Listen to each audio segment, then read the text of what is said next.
इनका जीवन का लक्ष्य ही मेरे ऊपर हमला करना है। एक दिन बीता है क्या जब कांग्रेस ने मेरे लिए अपशब्द का इस्तेमाल न किया हो, मेरे परिवार को कलंकित न किया हो, मेरे बारे में घटिया से घटिया शब्दों का इस्तेमाल न किया हो। एक दिन गया क्या? सर, हमने देखा आप भावुक हो गए मंच पर, दादी को याद किया, अपने पिताजी को याद किया, जनसंघ और उस दौर को लेकर। सर, आप 400 पार का नारे की बात करते हैं, लेकिन विपक्ष कहता है सब इन्हीं के पास है, ईवीएम आपके पास है और चुनाव आयोग आपके कब्जे में, सब चीज़ें ईडी सीबीआई को लेकर। वो लोग कहते हैं कि हमें तो हमारे नेताओं को जेल भेजने का काम कर रहे हैं, प्रचार तक करने का मौका नहीं मिल रहा है, सारी एजेंसियां उन्हीं की कब्जे में है। इस तरह का अगर होगा तो फिर देश में मध्य प्रदेश की सबसे हॉट सीट यानी कि गुना शिवपुरी लोकसभा सीट से बीजेपी के प्रत्याशी ज्योतिरादित्य सिंधिया जी ने आज नॉमिनेशन फाइल कर दिया है। उनके साथ में बीजेपी के बड़े दिग्गज नेता और मध्य प्रदेश के मुखिया डॉक्टर मोहन यादव भी शामिल थे। सर, नॉमिनेशन फाइल कर दिया है, क्या कहेंगे? आज हम जो देख रहे थे काफिला आपका बहुत कुछ कह रहा था। मैं तो क्षेत्र की जनता के आशीर्वाद के लिए आकांक्षी हूँ। उनका आशीर्वाद प्राप्त हो, आशीर्वाद के आधार पे ही सेवा के पथ पर दोबारा हम अपने क्षेत्र को ले जा पाएंगे। यही एक विचारधारा, यही एक सोच, यही एक लक्ष्य के साथ मैं जनसेवा के पथ पे लगा था, आज भी लगा हूँ और ज़िंदगी भर लगूंगा।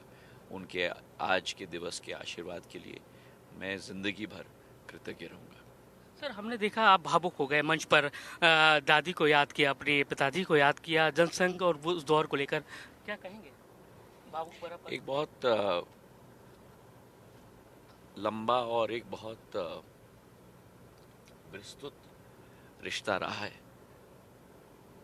इस अंचल के साथ भी और भारतीय जनता पार्टी के साथ भी।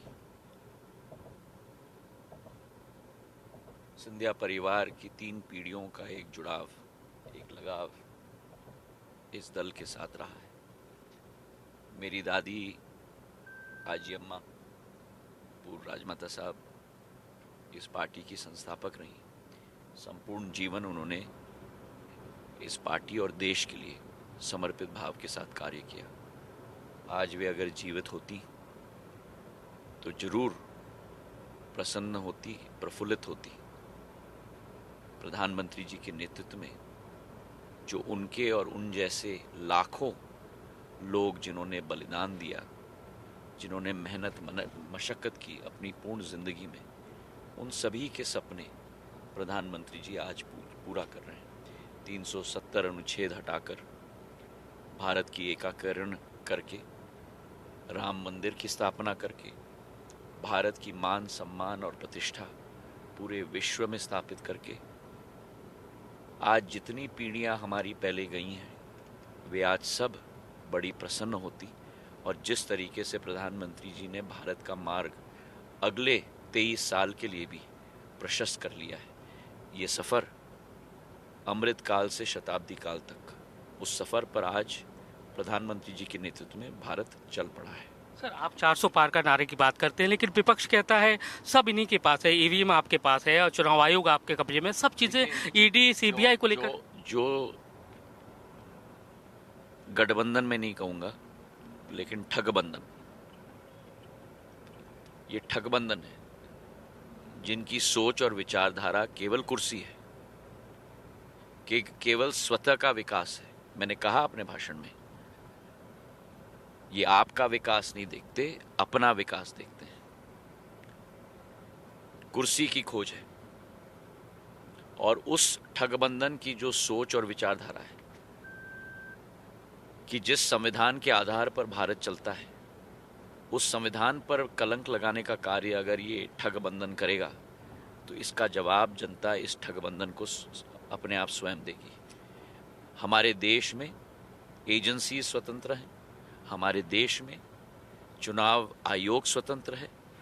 विश्व में किसी देश में इतना बड़ा चुनाव आयोजित नहीं होता जो हमारा चुनाव आयोग आयोजित करता है। इस देश में संविधान के आधार पर न्यायालय स्वतंत्र है। क्या ये ठगबंधन न्यायालय पर प्रश्न कर रहा है? न्यायालय के सिद्धांतों पर प्रश्न कर रहा है? क्या ये ठगबंधन इलेक्शन कमीशन पर प्रश्न कर रहा है उनके सिद्धांतों पर। अपनी चली तो ठीक, अपनी न चली तो गुनहगार कोई और जब इनके मुख्यमंत्री जेल के सलाखों के पीछे गए हैं, अपने क्रिया के आधार पर गए हैं? क्या बीजेपी ने इनको जेल के सलाखों के पीछे भेजा है? एजेंसीज ने कार्रवाई की है, सुप्रीम कोर्ट ने निर्णय लिया। आज इनकी ये जुर्रत कि सुप्रीम कोर्ट की अवहेलना कर रहे हैं ये लोग। वो लोग कहते हैं कि हमें तो हमारे नेताओं को जेल भेजने का काम कर रहे हैं, प्रचार तक करने का मौका नहीं मिल रहा है, सारी एजेंसियां उन्हीं की कब्जे में है। इस तरह का अगर होगा तो फिर देश में इसका जवाब मैंने आपको दे दिया। जैसी करनी वैसे भरनी। आपके नेता अगर इस लायक हैं कि ऐसा कार्य करें तो आम जनता के जैसे ही उनको सजा मिलेगी। वो जमाना गया है कि कोई आम और खास, कोई आम और कोई खास। आपके भाषण हमेशा सुने कि कांग्रेस को बंद करके चंबल नदी में उसकी चाबी कहा कि जो प्रधानमंत्री जी कहते थे, नामदार और कामदार, यही सही रूपरेखा बन चुकी है। सर अब किस तरह से आप रोड मैप लोकसभा चुनाव में देख रहे हैं? शिवपुरी लोकसभा, क्या नया कुछ करने की सोच रहे हैं? क्या प्लानिंग है इसमें? मेरा प्लानिंग तो यही है जो सदैव रहा है, जनता के दिल में स्थान पाना। देखिए ये प्लानिंग वैनिंग हमने देखा कि एयरपोर्ट एक इतिहास के पन्नों में दर्ज हो गया। शिवपुरी में एयरपोर्ट ला रहे हैं तो आगे जाके और क्या एक नया विजन के साथ में प्रगति अपने क्षेत्र में करना, ये मेरा जीवन का लक्ष्य नहीं, मेरा धर्म है। मैंने गुना के लिए एयरपोर्ट की घोषणा कर ली, मैंने शिवपुरी के लिए एयरपोर्ट की घोषणा कर ली। आगे भी जाके बहुत कुछ विकास हमको करना है इस क्षेत्र में। जिस हाईवे पे हम चल रहे हैं, ये मैंने 5,500 करोड़ की हाईवे मैंने स्वीकृत करवाई थी। ग्वालियर से शिवपुरी, शिवपुरी से गुना, गुना से रावगढ़, रावगढ़ से देवास तक। या उसके पहले आप मेरे साथ इस रोड पे चल रहे हैं, 2 लेन रोड रही थी। अगर एक बस ब्रेक डाउन हो जाता था तो 25 किलोमीटर की जाम लगती थी। आज 6 लेन का हाईवे बन गया है। सर कितनी संतुष्टि मिलती है जब इस रोड पे निकलते हैं? और मुझे संतुष्ट होना या न संतुष्ट होने मैंने से काम किया और आज ये सब चीजें। देखो, मैं आपको दोबारा बताना चाहता हूँ, मैं संतुष्ट हूँ या न हूँ वो कोई मायने नहीं रखती। आप संतुष्ट हो या न हो, जनता संतुष्ट है कि नहीं, मैं संतुष्ट रहूं और आप असंतुष्ट रहें, इससे बड़ी अवहेलना नहीं हो सकती। आप संतुष्ट रहें, वही सबसे बड़ी बात मेरे लिए है।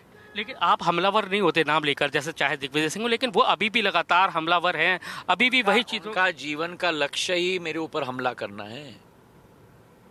एक दिन बीता है क्या जब कांग्रेस ने मेरे लिए अपशब्द का इस्तेमाल न किया हो, मेरे परिवार को कलंकित न किया हो, मेरे बारे में घटिया से घटिया शब्दों का इस्तेमाल न किया हो। एक दिन गया क्या? जीवन बहुत सीमित होती है।